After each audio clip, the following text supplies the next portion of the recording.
Okay, so prior to this class, I hadn't had too much experience working with special needs students. In high school, I worked with 2 students in a program called Big Buddy Little Buddy. In this program, I worked, the high school students were paired up with an elementary school students, and we would meet once a month to play games or work on homework or art projects. For my sophomore through my senior year, I got paired up with 2 students who were special needs, and they both had autism. So that's them right here.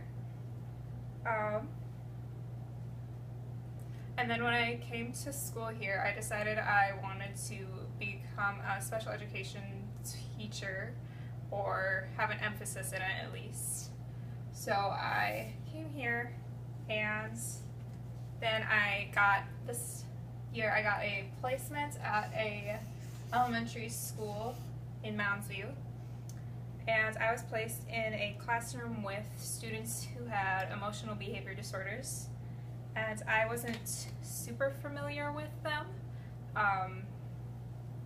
but I did have a little bit of experience because my brother does have fetal alcohol syndrome, so I was able to know a little bit about that, but I didn't know how it worked with younger students. So I went into this room with a bunch of students, and they were screaming and yelling and kicking and swearing up a storm, and I was a little overwhelmed the first few days, but eventually I learned how to deal with it and learned that they can't necessarily help what they're doing. And through my chapter presentation, I became more familiar with emotional behavior disorders.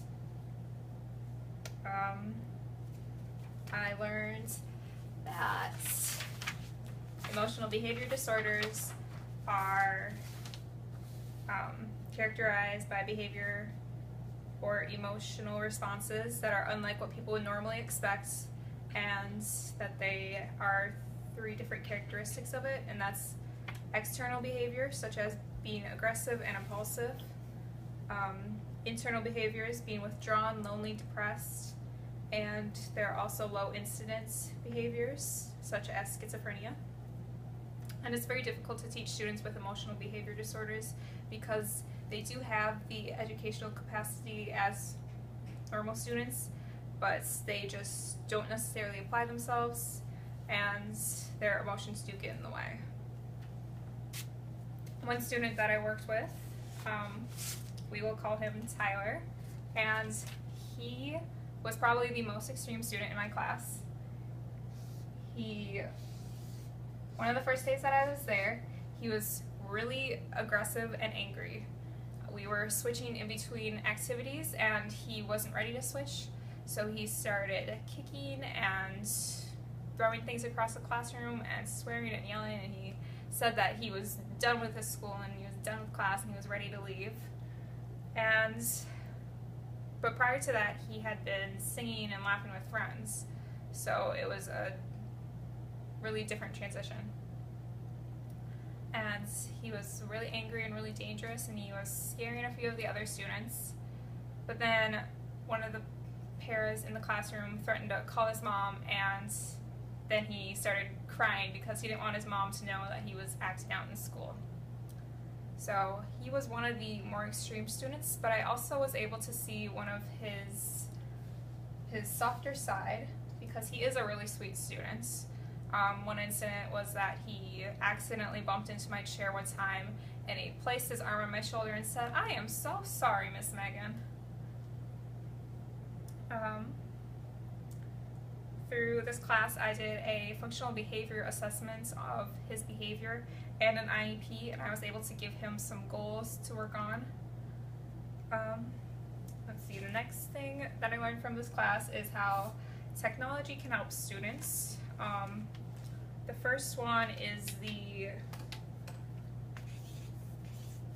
Go Baby Go, and that is where students can get on like a motorized little vehicle toy that most children would just use to play with, but these students who do have trouble walking or keeping up with their peers, they can use that to keep up with them, and it will even help strengthen some of their weaknesses. Another one that I learned is teaching with manipulatives. In my classroom, the teacher would teach with blocks, and she would use those to form sentences. So if the sentence was, "I like to go to the park," you would use a block for "I like to go to the park," and that would help the students form their sentences. Another thing for technology is using computers, and students find computers to be less judgmental, because if a teacher were to correct them if they were to spell a word wrong, the students would think, "Oh, Mrs. So-and-so is always correcting me, always judging me, she must hate me." But if a computer says that you spelled a word wrong, then the students will just be like, "Oh, I better go fix it." And another thing is Pacer. I know we got to watch a workshop on that, and it really kind of opened my eyes to all the different technologies and how beneficial they can be to people with disabilities. So I guess a few things I'll take away from this class for being a teacher that will work with students with special needs is that you have to have patience, and it takes a lot out of you, but it can be really rewarding.